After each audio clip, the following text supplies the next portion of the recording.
ఈ నెల 16వ తారీఖున జమ్మికుంట మున్సిపాలిటీకి చైర్మన్ గా ఎన్నుకోబడిన తర్వాత ఈ రోజు ఆర్మీ రిక్రూట్మెంట్ సూర్యకుమారస్వామి అప్లికేషన్ పై మొదటి సంతకం చేసి దేశం కోసం పోరాడుతున్న జవాన్లపై దేశభక్తిని చాటుకున్న కరీంనగర్ జిల్లా జమ్మికుంట మున్సిపాలిటీ చైర్మన్ బాలుగు ప్రశాంత్ కుమార్ ఈ సందర్భంగా మీడియాతో మాట్లాడుతూ జమ్మికుంట పట్టణంలో పార్టీలకు అతీతంగా అభివృద్ధి ధ్యేయంగా మనమందరం కలిసికట్టుగా మున్సిపాలిటీ అభివృద్ధికి ప్రతి ఒక్క కౌన్సిలర్లు పనిచేయాలని అన్నారు. తోటి ప్రమాణ స్వీకార కార్యక్రమంలో పాల్గొనడం జరిగింది. ఈరోజు ఒక ముగ్గురు కౌన్సిలర్లు ప్రమాణ స్వీకార కార్యక్రమాన్ని తీసుకోవడం జరిగింది. ఇంకో ఇద్దరు మిగిలి ఉన్నారు.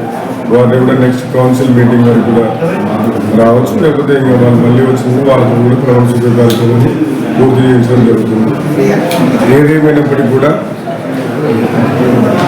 కౌన్సిల్ ఎన్నికలు అయిపోయినవి, చైర్మన్ వైస్ చైర్మన్ ఎన్నికలు కూడా అయిపోయినవి.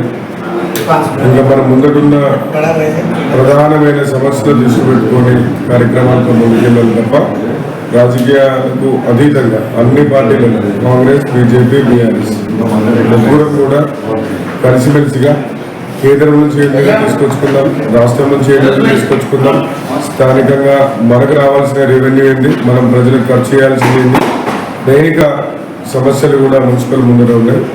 ఈరోజు ముందొచ్చే వేసవికాలం దృష్ట్యా మంచినీటి తాగునీటి సమస్య పైన కానీ ఈ నెలలో రంజాన్ పండుగ ఉంది కనుక ఆ కార్యక్రమం కానీ అకౌంటబిలిటీ తోటి మున్సిపల్ పాలకవర్గం కానీ మేము కానీ అందరం కూడా పనిచేస్తామని చెప్పి తెలియజేస్తూ చాలామంది కౌన్సిలర్లు ఎన్నికల నేపథ్యంలో వారి వారి వార్డులలో ఇచ్చిన హామీలు నెరవేర్చే విధంగా అందరం కలిసినట్టుగా ప్రయాణం చేయాలని చెప్పి ఈరోజు ఆ పత్రికా సమావేశం ద్వారా కౌన్సిల్లో కూడా తెలియజేయడం జరుగుతుంది.